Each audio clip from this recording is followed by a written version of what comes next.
Shalom, bersama saya Pendeta Reza Abraham dalam ringkasan pelajaran Sekolah Sabat, 5 menit. Di pelajaran yang ke-8, di triwulan ini kita belajar tentang misi kepada yang membutuhkan. Mari kita lihat pelajaran di belakang ini.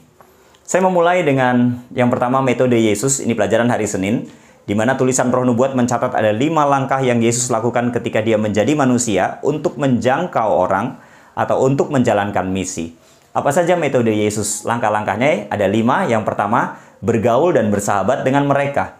Inilah yang pertama Yesus lakukan. Untuk menjalankan misi ini, Yesus bersahabat dengan orang-orang. Secara khusus orang-orang yang membutuhkan. Kenapa? Karena dengan bersahabat ini sangat mudah sekali untuk masuk ketika menyampaikan pekabaran. Dibandingkan dengan tidak bersahabat, ini sangat sukar dan sulit. Itulah sebabnya Yesus bersahabat dengan mereka. Dan Yesus lakukan ketika di dalam Yohanes 5, di kolam Bethesda, Yesus ada di tengah-tengah orang-orang sakit. Yesus di sana mengenal mereka, mengenal kebutuhan mereka, menjalin komunikasi, bersahabat dengan mereka. Ini langkah yang pertama, bersahabat. Kemudian yang kedua, bukan hanya bersahabat, tapi menunjukkan simpati, menunjukkan kepedulian. Dan ini yang Yesus lakukan. Yesus menunjukkan simpati, kepedulian kepada orang-orang di sekitarnya. Mereka tahu itu. Dengan kepedulian yang Yesus lakukan, simpati yang Yesus lakukan ini tanpa pamrih. Ini yang kedua. Kemudian yang ketiga, melayani kebutuhan. Setelah Yesus bersahabat, Yesus mengenal kebutuhan mereka, maka Yesus melayani kebutuhan mereka. Di kolam Bethesda, kebutuhan mereka adalah kesembuhan. Secara khusus untuk orang yang 38 tahun lamanya sakit. Yesus datang, Yesus menanyakan, maukah engkau sembuh? Orang yang lumpuh ini mau sembuh, Yesus layani kebutuhannya, dan Yesus menyembuhkan orang ini. Yesus bisa lakukan hal itu, karena dia punya hal itu. Apa yang dia punya, dia lakukan untuk menolong orang, melayani kebutuhannya. Kemudian yang keempat, memenangkan keyakinan. Ya, kalau sudah bersahabat, menunjukkan kepedulian, bahkan melayani kebutuhan, maka pikiran orang-orang yang kita layani ini akan terbuka, akan lebih mudah ketika kita berbicara dengan mereka secara khusus, ketika berbicara tentang kebenaran, atau ketika berbicara tentang Yesus Kristus. Mereka akan lebih mudah terbuka, lebih mudah untuk menerimanya. Dan yang terakhir, yang kelima adalah menuntun mereka kepada Yesus. Dan ini yang Yesus lakukan ketika Yesus menjalankan langkah-langkah ini. Yang terakhir dia katakan, ikutlah aku.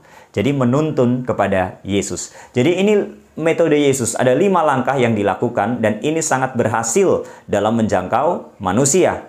Dan di pelajaran hari Minggu, ini juga yang dilakukan di dalam Lukas 5 ayat 17-26. Ketika ada sahabat-sahabat yang membawa sahabatnya yang sakit lumpuh datang kepada Yesus. Dan menerapkan metode Yesus ini, bersahabat, menunjukkan simpati, melayani kebutuhan, memenangkan keyakinan, dan menuntun dia kepada Yesus. Nah, bagaimana dengan kehidupan kita saat ini? Siapa orang-orang yang perlu kita tolong? Siapa yang membutuhkan pertolongan kita?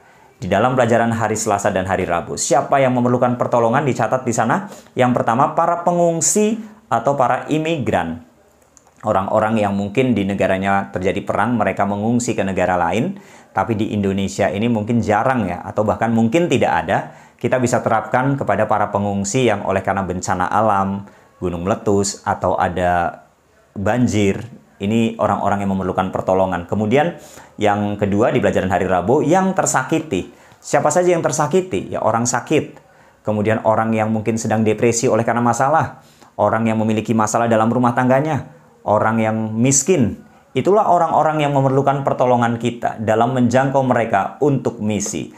Maka bagaimana caranya menjalankan hal itu? Yang pertama, berdoa terlebih dahulu. Jadi doa ini sangat penting, meminta tuntunan Tuhan. Ketika kita berkomitmen untuk menjalankan misi menjangkau orang lain, dimulai dengan berdoa. Meminta Tuhan menuntun dengan hikmat sehingga dapat menjalankan misi ini. Bukan hanya berdoa, tapi yang kedua harus buat perencanaan. Hal ini bisa dilakukan baik secara pribadi maupun secara gereja. Kita bisa buat perencanaan, kita melihat siapa orang-orang di sekitar kita yang memerlukan pertolongan. Apakah ada sahabat kita, teman kita di sekolah, atau teman kita di tempat kita bekerja, atau tetangga kita. Kita buat perencanaan. Atau secara skala gereja kita bisa buat untuk orang-orang yang miskin di sekitar gereja, anak jalanan, dan lain sebagainya. Jadi berdoa dan membuat perencanaan. Kemudian yang terakhir, apa motivasi dan tujuan dari semua ini dalam menjalankan misi? Dicatat di sana, kasih.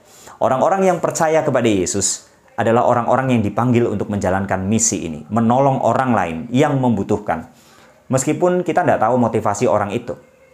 Atau bahkan kita tidak tahu orang yang kita akan jangkau ini mau menerima Yesus atau enggak. Tapi itu bukan urusan kita. Yang kita harus lakukan adalah menjalankan metode Yesus ini. Ke belakangnya, maka itu adalah urusan Roh Kudus. Itulah sebabnya, maka Matius pasal 25 ayat yang ke-40 dikatakan, setiap orang yang melakukan untuk orang yang paling hina ini, maka mereka telah melakukan untuk aku. Jadi ini sangat penting dan itu berhubungan dengan kehidupan kekal. Maka masing-masing kita dipanggil untuk menjalankan misi bagi orang-orang yang membutuhkan. Inilah ringkasan pelajaran Sekolah Sahabat sepanjang minggu ini. Tuhan memberkati.